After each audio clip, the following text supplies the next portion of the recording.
I'm Sierra Boggess, and I'm playing Christine Daae in Love Never Dies. This is Musical Talk, the UK's independent musical theatre podcast. Yes, we are here in the dressing room of the Adelphi Theatre. Nice to be back here again. I'm here with Andrew Keating. Hello.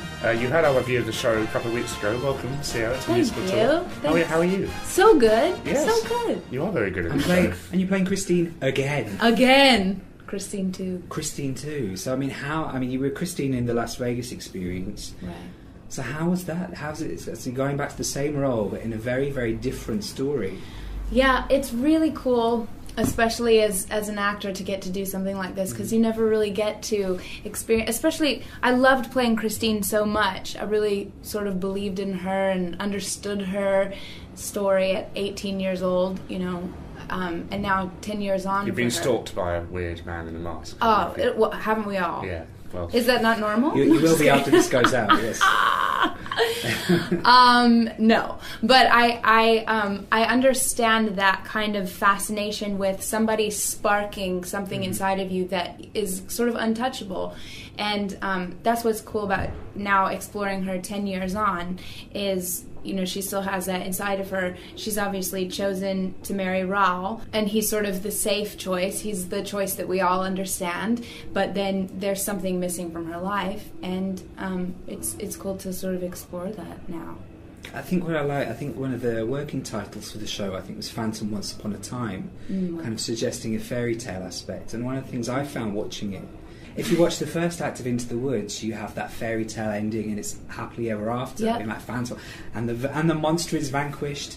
In Phantom 2, in Love Never Dies. Oh, hang on, like in Act 2 of Into the Woods, that fairy tale ending has absolutely unravelled. Yeah, that's so cool that you say that. I love that you say that, because that is exactly what it is. Because Phantom of the Opera is so not a fairy tale, but yet we do sort of think that it is.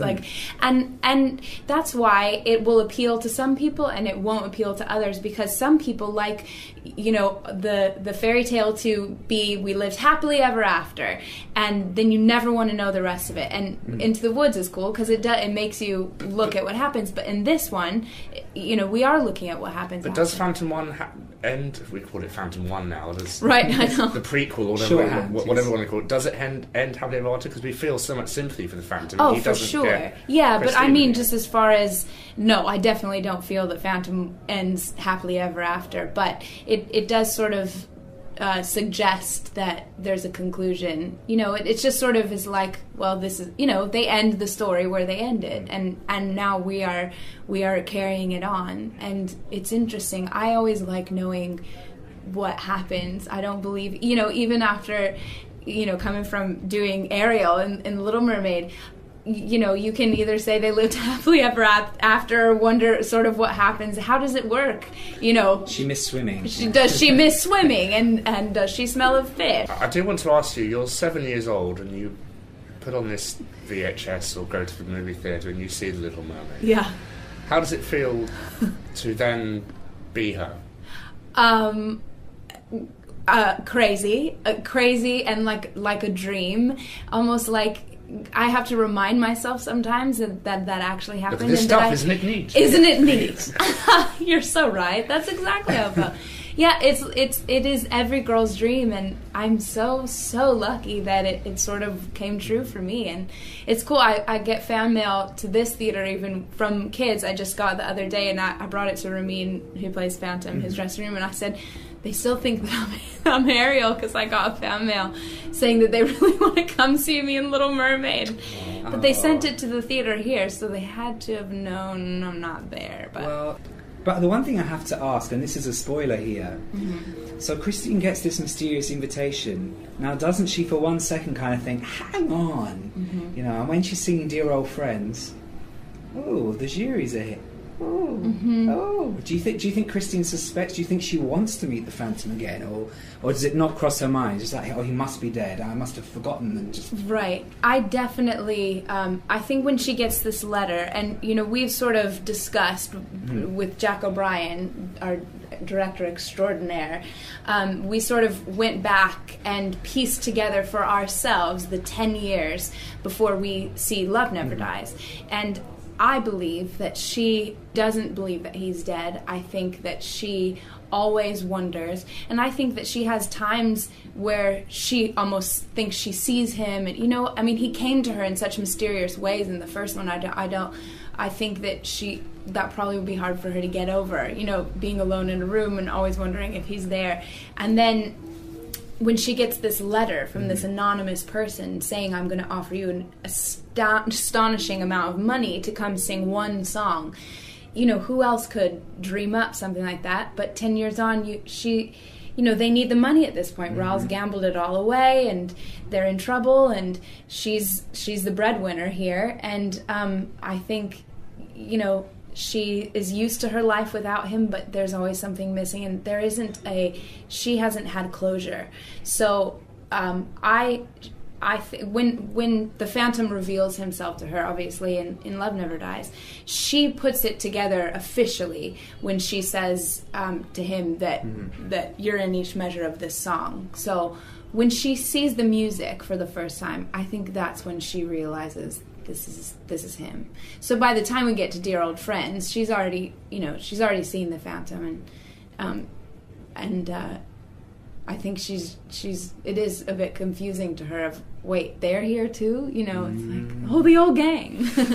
We're together, and it's kind of good, but actually maybe it's not. Right. Yeah, it's interesting, Dear Old Friends, and Summer, who plays Meg, she's so wonderful, and we sort of thought when we were putting it together, they were best friends back then, so what's happened? And I think when they see each other initially, it's like, oh my God, you're my friend, but now you're so different, and you can't quite figure out, why aren't we just hugging immediately? Why isn't this easy? And it's also interesting how your two characters are, as regards your big performance and numbers, you're the complete opposite of each other. One is very American and the other's operatic. One keeps her clothes on, the other one doesn't. Right. One has a big backing group, the other one doesn't. So come your big numbers, it's the polarities between them that are really drawn apart. Yeah. And that sort of speaks to one of the underlying themes of the art, and that the Phantom, from the beginning, when he comes to, sings Till I Hear You Sing, it's about he has been only writing stuff that he considers not up to par. He's just writing stuff to write, and it's because he doesn't have his inspiration there. Same with Christine. In the past 10 years, she's been singing just to sing and make money, but she's not singing like she used to sing when she had someone igniting that inside of her. So for Meg is just having to sing this vaudeville trash, as they call it, and so when there's an aria, it's devastating because he has put everything into this aria. But how could she know? How are you finding the London audiences?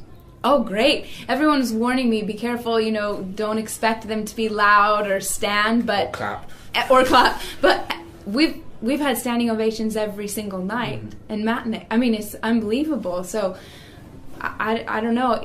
Either our story is really amazing, or people were wrong about the London audiences. It's been great. It really has. The only thing I notice that's different is at the stage door, people are a little more tentative. They'll stand there. There'll be a bunch of people standing there wanting something signed, but they won't approach you. They'll just stand there.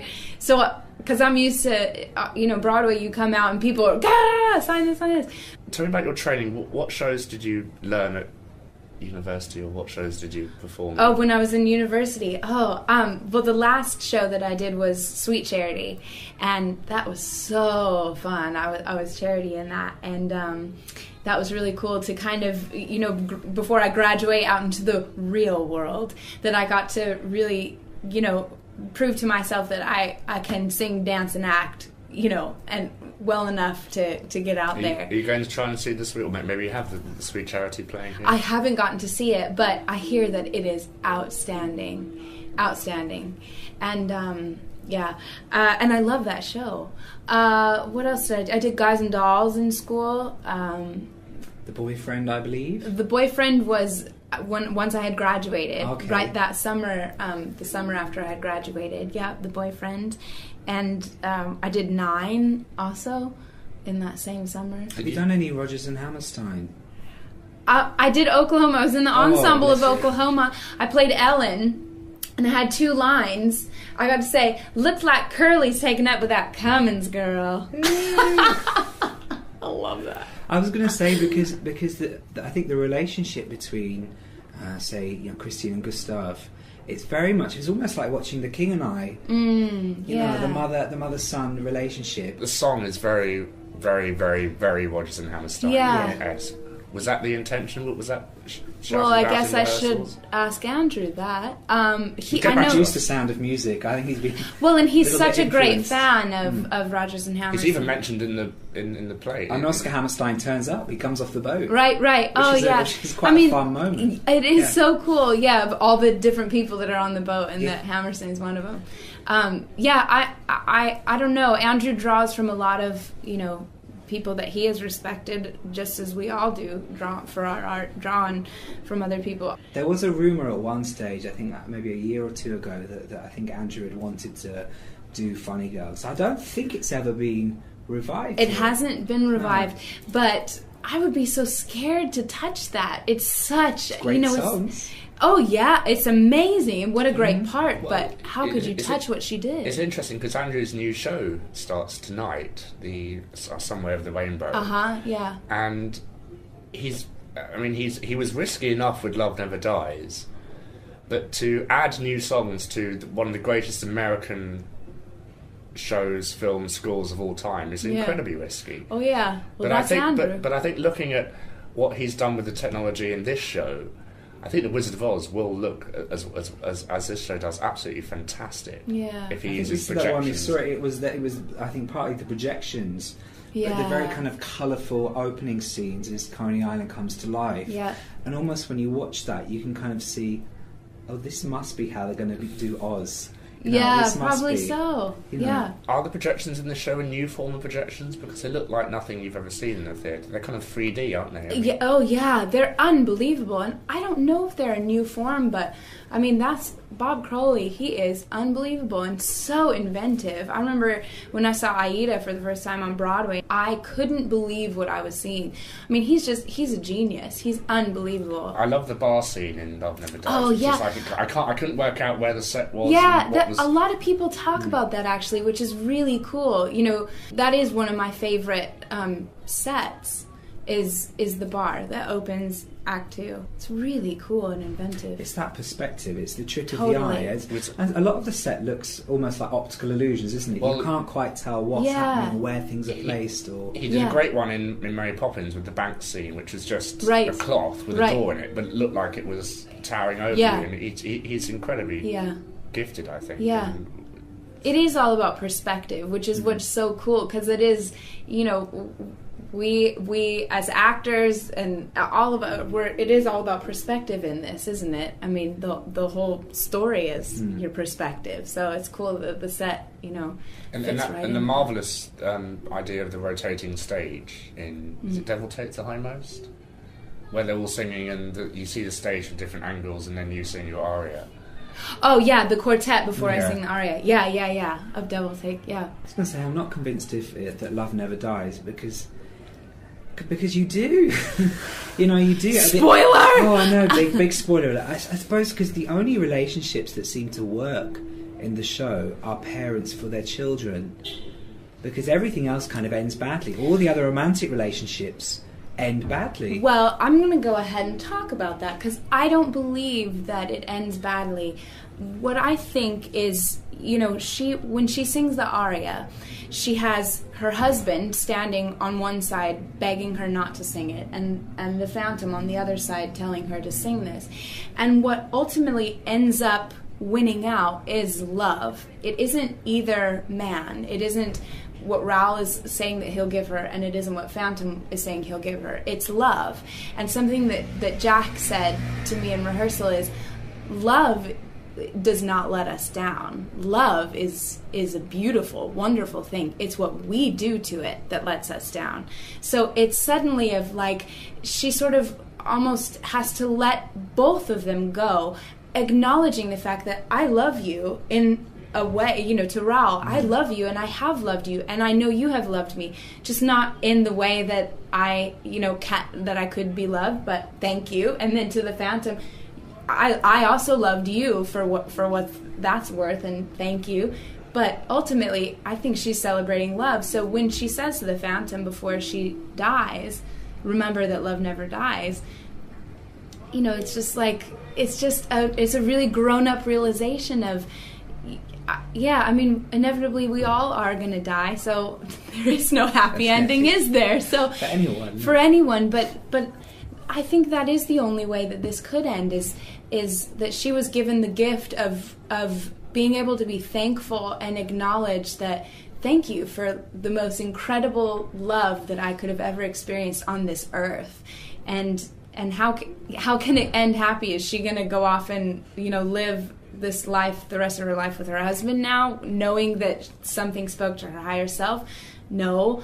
Or now is she going to go, you know, hiding out with the Phantom somewhere with their... I mean, that's not a happy ending either, because none of those would fulfill her. But if you could write Phantom 3, what would be the story?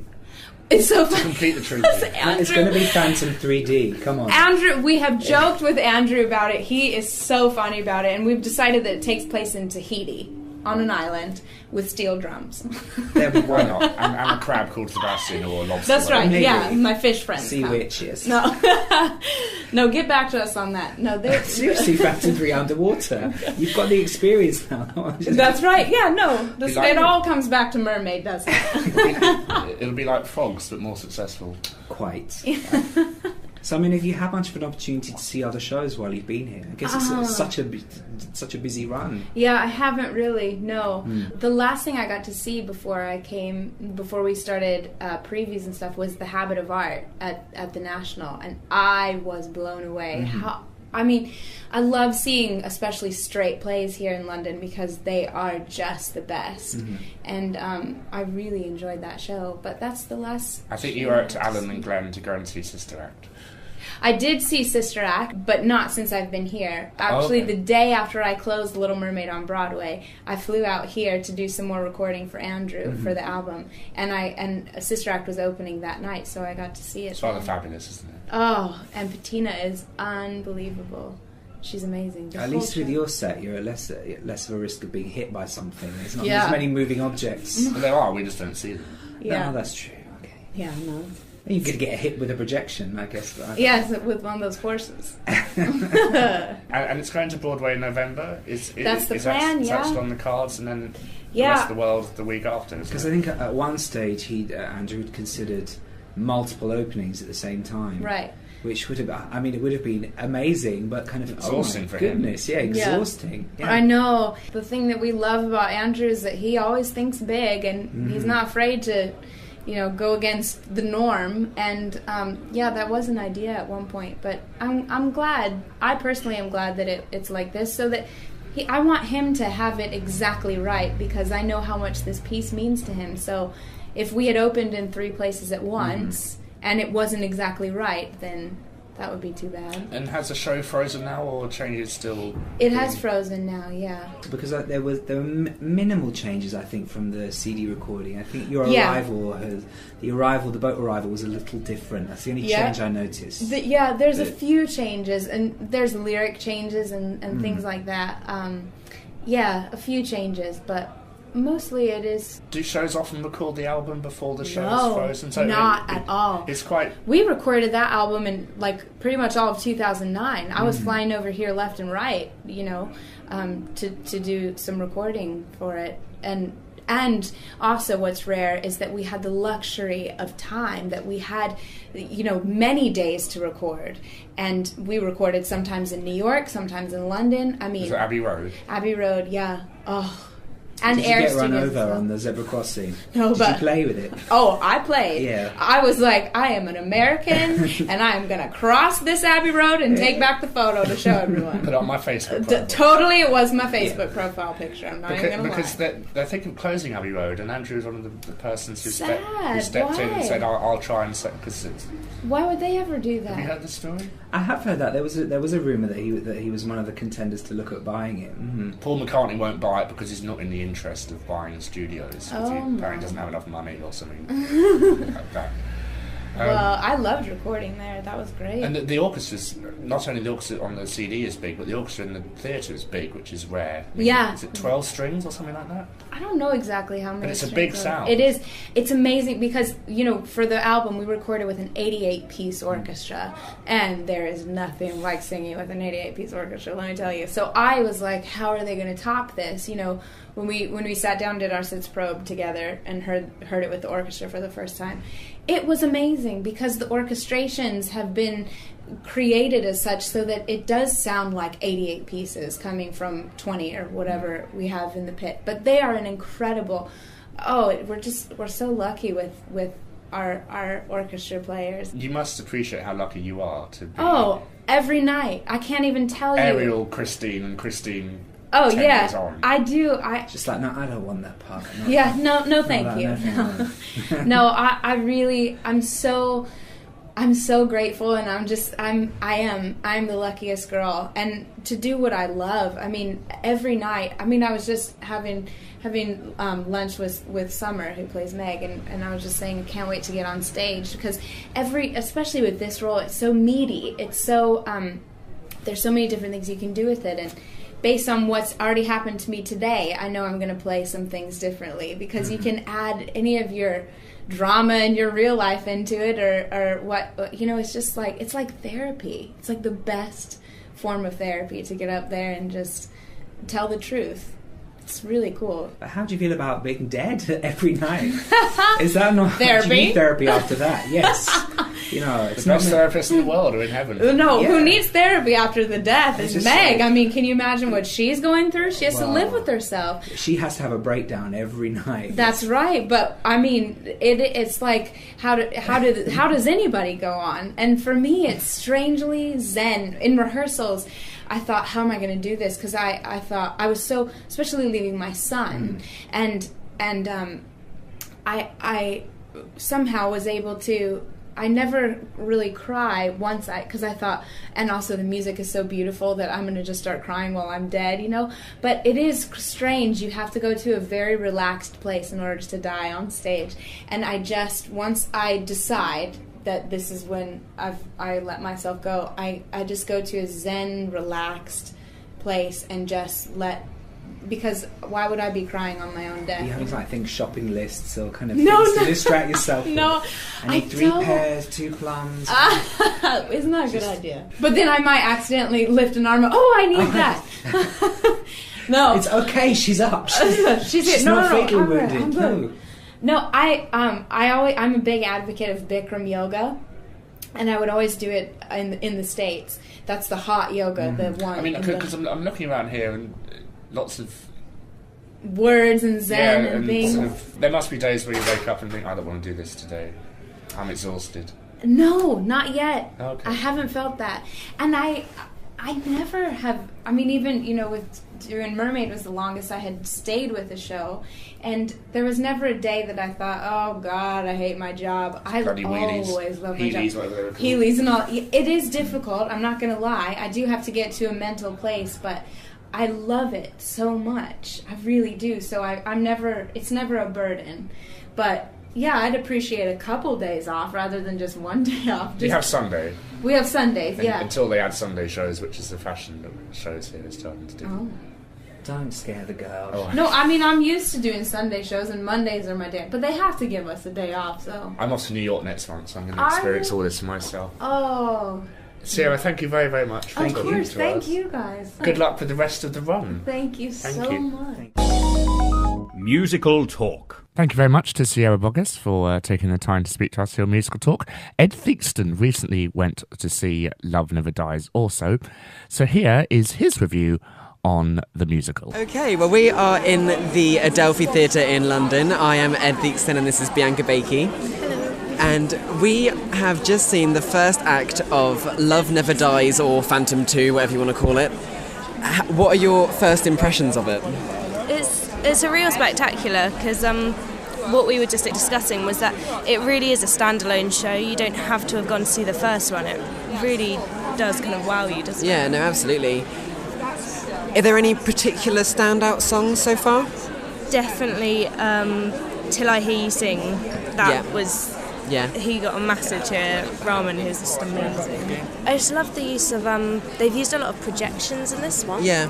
Which, I mean, when they did the smoke and the projection of the horses jumping over at the beginning, that was really beautiful. And when they had Madame Giry turning around, and that's how you got brought into the beginning of the show, that really... Do you feel like there's a danger of the projections being overused?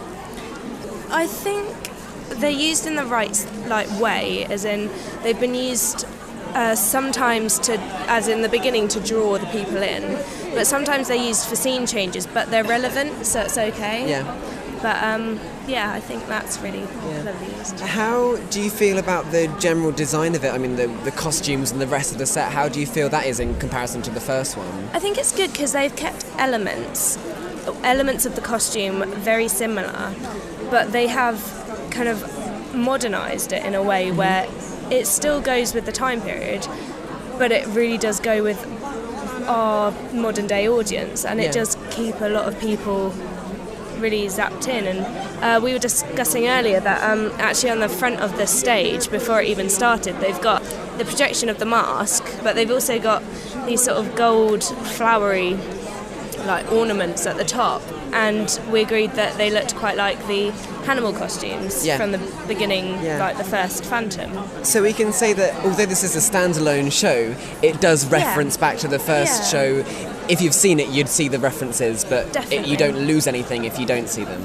No, and I think, it's definitely, you can see this show by itself, and it would still be spectacular. Are there any songs which have stood out for you? Well, there was one point when I felt like the show hadn't really picked up, and I wanted another spectacular, because that's really what you expect when you come to see a show like this. So The Beauty Underneath really was the big, sort of the first spectacular song, really, which was surprisingly a duet between the Phantom and Gustav, who is Christine's son. Now, Gustav is incredible. I've never seen a child actor quite as good as him. Higher voice. Absolutely. And his performance generally is so professional and so tight. And the song, The Beauty Underneath, is long. It's quite a long song, and it's hard work. He kept the excitement going though. He really performed it, and I think that worked so well. Especially with the style of the song being quite in a rock kind of style. How do you feel about the aspects that are robotic or animatronics, that kind of thing? Do you think they work? I think they definitely do. It adds a lot of humour sometimes to the piece. And if it's not humour, it's quite shocking and can be quite scary, which either way causes an impact to the audience. So they've definitely used them in the right place. Lyrics-wise, how do you feel about those? Because at the beginning of the show, I was sort of feeling not really enamoured by these lyrics, and I wasn't that impressed. But then sort of it got into some of the bigger numbers, and I started to like them more. How do you feel? No, definitely. I think what the actors have done, and actresses, is that when the lyrics haven't been... I think the lyrics overall have been great, but when they haven't been, really fulfilling what the song's trying to give. Like at the beginning, one of the female artists was really pronouncing her words in a really quite scary way, so it really did give the effect which was wanted. I think the song which really made it lyrically for me was Dear Old Friend, which is when Meg and Madame Giry meet up with Christine and Raoul for the first time. That was a very funny song, and it worked really well, I thought. And it sat in the right place because it had all been really serious up to then and really dark, and then that was quite a light, funny moment, which was... And it also allowed it to go back into the gloomy stuff afterwards without it just being a really long, dull act of dreariness. No, they definitely have put the right bits in the right place. Okay, so Act 2, what are you expecting? I'm not sure. A lot of the plot to develop, not trying to give away any spoilers, but it is really left on a cliffhanger, Act 1, which really makes you kind of think, oh no, what's going to happen? Because the people who you definitely didn't think would have any dark side to them or anything, they've come back and with a vengeance. No, I'm really excited. You? Yeah, I'm really excited to see the developing relationship really between Madame Giry and the Phantom, because the love that she holds for him is sort of developed more, sort of built upon in this show. Another point, I really think... Sorry. Yeah, no, carry on. I thought Meg has got a really nice meaty part to play this time. Yeah. Like, last time she had a nice part, but this time, like, really, she gets to really develop, and I think that's brilliant how they've added a little twist to it. It's quite a different character, this show. So, like, she's really changed over like the last 10 years that we've missed. And so is Raoul. Summer Stralin obviously is wonderful. She's brilliant. Sierra Boggess, let's talk about her. She's brilliant. She's got such a gorgeous, like, operatic voice. Yeah. And she's played her character really well, actually, because I think in the first Phantom, Christine's very delicate and quite fragile, and they've done that really well in this one because of the whole relationship with Raoul. But I just think she embodies the role so well, and a really brilliant choice for character. Ramin Karimloo as the Phantom. Oh, his voice is so lovely. Yeah, it's amazing. I mean, yesterday before we came to see it, I listened to Till I Hear You Sing on repeat for about 5 hours, and his voice allows you to do that because it's so full, and like he's got such an amazing range. And his kind of movement as the Phantom is so believable. Yeah. Like, even the little hand movements he does. Yeah. He's got some fabulous little gestures that just make him the Phantom. They're sort of like composer hands, aren't they? Yeah. Like what he does. And they're really, definitely chose the right people for brilliant.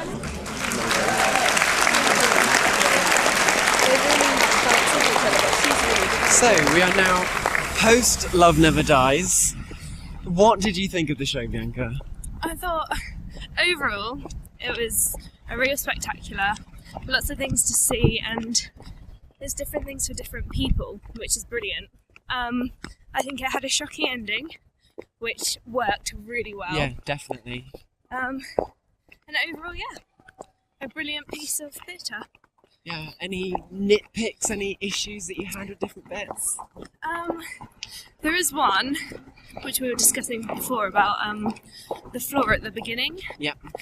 They had this wooden floor, which gave a brilliant effect. Yeah, it was a perspective effect, which looked incredible. But it was made by a cloth, so it's easy to whip away. Yeah. But due to the two actresses walking in it, which was a very strong beginning, it kept crinkling. Yeah. So it kind of slightly didn't work. Yeah. It slightly ruined it, but it didn't ruin it. It was absolutely fine. We were just talking, and we decided that there were echoes with the beginning of the first act of Love Never Dies, with the beginning of Phantom 1. Yeah. Well, they have the monkey back, don't they? Yeah. The monkey with the symbols. Which now, instead of playing Masquerade, plays Music of the Night. Yeah. Which works very nicely in the first act. And that end bit really worked brilliantly. Yeah. I mean, we won't give anything away because we won't want you to come and see it, but the ending was both shocking and fantastic. It was really worked as an ending. Yeah. Very emotional. Yeah. No, definitely very emotional. We realised on the mask. This is the logo, the big the big logo motif in the quantity. The side which the Phantom's face is on is not cracked, like the right hand side, but the left hand side's all withered away. So we thought maybe that was done deliberately. Some sort of symbol of the similarities between whomever the face is representing and the Phantom. Yeah. What did you find could have been done better, or was done not in the same way you would have done it? Well, I think the second act felt like an act of reprises. It was very traditionally Andrew Lloyd Webber. He redid all the songs that were good in the first act with one or two new numbers. So although it worked, it would have been nice to have a few more like original songs in the second act? The song "Love Never Dies" was brilliant. Oh yeah, I mean that was the highlight, I think, of the second act. And the emotion which is conveyed. I think Sierra did a brilliant job on that. Yeah, Sierra did an absolutely fantastic job. Yeah. Okay, so standout performances from the second act. Definitely Summer. She really, really stood out at the end. Yeah. Try not to give anything away, but really, I thought she really sort of bloomed in the second act. Yeah. And Rahman and Sierra's just were outstanding. Yeah, their chemistry was really good. Their chemistry was so believable. Together. And another chemistry which was believable was Sierra and her son. Yeah. I think Christine and her son, that was really thought out really well. Best child performer I have ever seen on a West End stage. I think, definitely up there as one of the best, I also thought Neve Perry, yeah. Yeah, she did a really good job as Fleck, one of the Phantom's henchmen, really. Yeah, she did a really good job. There was like three of them, and she stood out as the best amongst the three. Vocally and I thought, physically she moved as the characters. Neve Perry was, of course, one of the finalists on the BBC's I'd Do Anything. Yeah. Okay, so was there anything else in the show that you sort of didn't like or would have wanted to improve or change? No, I think everything was done really well. I mean, how did you feel it was technically as a show? Do you think it was well rehearsed? Do you think the effects and the technical aspects of it worked well? I think it was nice because they just used the rotation of the stage, circular rotation, which enabled them to, in one of the scenes in the first act, they had one scene in the hotel, the room, and then they had the next scene on the balcony, and that was really nice because all they had to do was rotate it, and that was used really well in the song Love Never Dies. Yeah, really when well. You could Great see effect. Either side, Another standout performance was Joseph Milson, who I thought had a lovely voice. Yeah, he was our Raoul tonight. And that was really believable, the fight which they had either side of them, try not to give too much away. No, I thought he had a wonderful voice, and you began at the first act of not really liking him, and after you start to really understand his character. Yeah. I also like the fact that, going back to Summer's performance, I think the characters didn't really take her seriously until the end, and then audience and characters suddenly think, wow, actually, and her performance really does stand out. It really did. And the projections were a concern for us at the interval, whether or not they'd be overused. How do you think they worked in the second act? Do you think they were overused? No, not at all, because they were only used. They were used a lot less in the second act. So I think they did their job of setting the scene in the first act. In the second act, they were just used, as backdrops and stuff. Yeah, a lot more simple. Worked beautifully. I think it worked really well. So that's Love Never Dies. What would you say to anyone who's on the fence, wondering whether or not to go see it? I'd say it's definitely one to go see. There's lots of things, different people, whatever you're looking for. I think the lighting was really well done as well. It did brilliant effects, and the effects were brilliant as well. I think it's a good one to go see. Yeah, I think it really is one to give it a go, even if you don't like Andrew Lloyd Webber as a composer. It's something new. Yeah, it's quite fresh and quite modern. Yeah, it's really worth giving it a go. Yeah, and as we've said before, it really doesn't matter if you haven't seen the first, or if you love the first. It's a complete separate storyline. The storyline is so full. This one's really focused on the story. And it's definitely not to the detriment of the first one. It wouldn't ruin the first one. You could still go back and see the first one as a show on its own. Cool. What would you find your showstopper for you, the performer and the scene?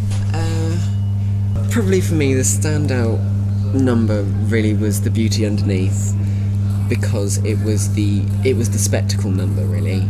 It had the vocals, it had the set, it had the meaning behind the song, and it was really like a plot mover as a song. It really sort of progressed the audience's understanding of where the story was really going. And so I think that was sort of my favourite number. I think my favourite performance was definitely Gustav the son. He was so professional, so talented, and has obviously got such a long way to go. He's got such a wonderful career ahead of him, and he did so well for me. What about you? Hard to pick one standout song. I'd probably say Till I Hear You Sing, Love Never Dies, and, as you said, The Beauty Underneath. Standout performance, probably those who we've said already. Obviously, Sierra Rahman and the boy who played Gustav. Yeah. They were, as you said, he's got a very, very secure future ahead of him, and I think it's a very strong cast, and I think it should do well. After the end of Love Never Dies, I caught up with a few of the other audience members to see their views on the show as a whole. Now, what you're going to get here really is an Andrew Lloyd Webber-esque mega mix of audience views. I hope you enjoy it. I can get some of your views on the show, could I? Yes, I thought the talent in the show was amazing. I thought that it was incredibly well cast, and I was actually very proud because I studied at Arts Ed, and it seemed to me like a quarter of the people on the stage were also from the same place I studied at. So it was really, really good. I thought her voice, the lady who played Christine, her voice was exceptional. Yes. And so I couldn't fault the talent in the show, but I wasn't particularly enamoured by the storyline. I thought that it was too much, and I thought that it could have been simplified. I also was a bit concerned about the eras. Some of the music appeared to be like from the 2020s. Some of it seemed to be high Victoriana, late 19th century, and it seemed to traverse a 30-year period in history, which historically, I didn't quite sit well with me. However, there were some really, really good moments in the show, and recommend that people come to see the show. Definitely, give it a chance. Do you want good or bad review? Both. Everything. I thought it was amazing. The production's incredible. The songs are really great. The storyline could have been a little bit more structured to be an actual storyline rather than just introducing characters back in that people already knew. Yep. But because if people wanted to come and see this and they hadn't seen Phantom, it wouldn't have made a hell of a lot of sense. But all in all, absolutely incredible to see a production like that, especially the first 10 minutes. My mind was blown. So yeah, overall amazing. What did you think overall? Different than I expected, really. It's more colourful. Yeah, it's more colourful than I expected, I think. How do you feel the twists in the stories worked without giving too much away? I think it worked quite well. Okay, great. And did you enjoy it? Yeah, I did enjoy it. I heard some of the songs before, or like a review, but I wasn't too keen on it, to be honest. Yeah. But after the show, with all the effects and a lot of light effects and visual effects, I think this is really good. What did you think of the show? Very, very well done. Wonderful sequel. Nothing's going to come close really to Phantom, but still, where they went with the storyline was amazing. I loved it. I'm kind of a history buff, so turn of the century, 1900, Coney Island. It's wonderful. I'm not sure where else they could have done that. It's able to take the Phantom's character and bring him out from the dungeon to the penthouse, as it was said. It was really neat, really neat.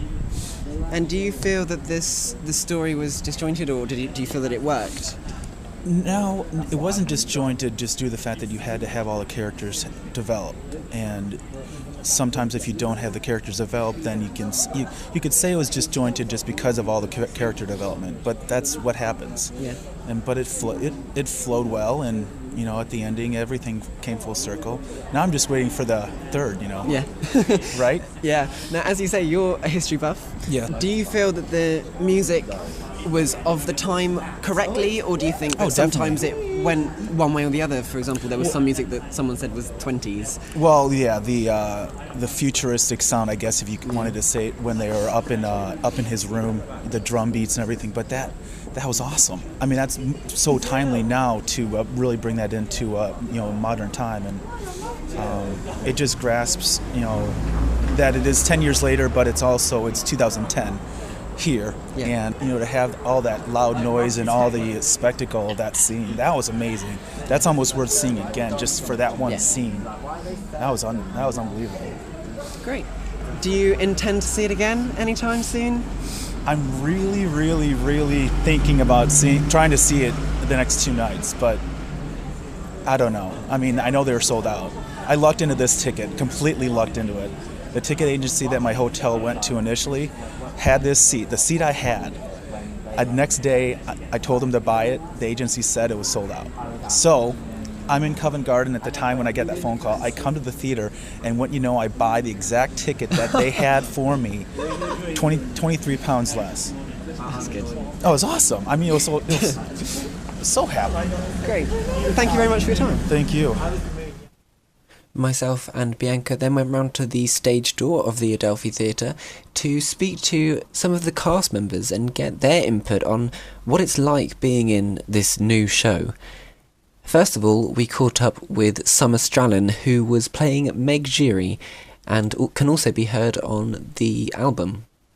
Here she is. So how's it been being in such a new show? Well, I was very lucky to do the CD, so I kind of knew a lot about it when I came into doing rehearsals and stuff. So, and I think because of the stigma of Phantom and everything, it's quite difficult to. For me.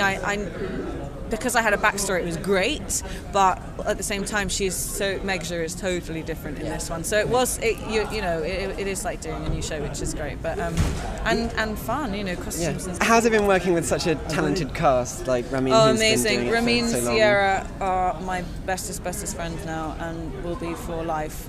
And I just think they are together, have such a beautiful chemistry together. Joe Milson, who plays Raoul, is a fantastic actor, and Liz Robertson as well. You know, we've all kind of come together quite sort of like a family, so it's really, really great, and I have so much love for them that I could burst when I talk about them, but yeah, they're absolutely beautiful. And do you feel at the moment, touch wood, that it's going to be a success? I don't really care. You know, I mean, obviously I want it to be a success, I want people to come. I think people will come anyway because because of the Phantom of the Opera. Yeah.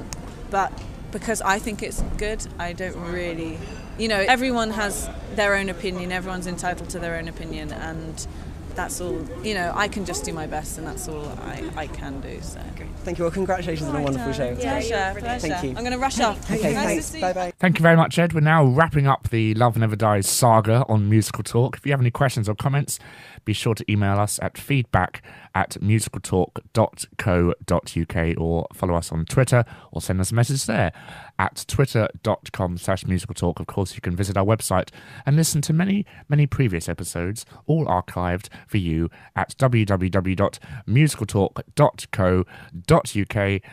I'm off to New York soon, as you heard in the interview with Sierra, so I'll be sure to give you some views on that very soon. Thank you very much for listening. I've been Nick Hutson, and we'll speak to you again soon. Bye. This has been a production of Musical Talk. No portion of this episode may be reproduced or distributed without express written permission. Copyright, all rights reserved, 2010. Musical Outtalks. I'm drawing from all. That's my board Name there. all, Andrew, go on. Oh, I think we've. Who do we have here? Maria Callas. Maria Callas. Yeah. Oh, Vivian Leigh. Of course. Oh yes, there's Hepburn. Grace Kelly. Nicole Kidman, or either Ewan McGregor, I don't know. Yep. And Helena Bonham Carter, and of course Barbara. Of course, Barbara. Yeah, let's never look at this book that I have of her. There was a big Barbara book on the table. Giant. A giant. That Joe Milson gave me for the opening night. Oh. Doesn't have a woman stuck in it though. Does that mean you're just waiting for the revival of Funny Girl now? No, I would never want to touch that part. How could I? I haven't memorized how she's done it, so how could I ever make it my own? I don't think... I mean, she is the greatest. She is that character. It reminded me of Into the Woods somewhat. So if you watch kind of the first act of Into the Woods... Mr. Anna, would you make your way to the stage, please? Mr. Anna, to the stage, thank you. And good luck with the rest of the... And good luck...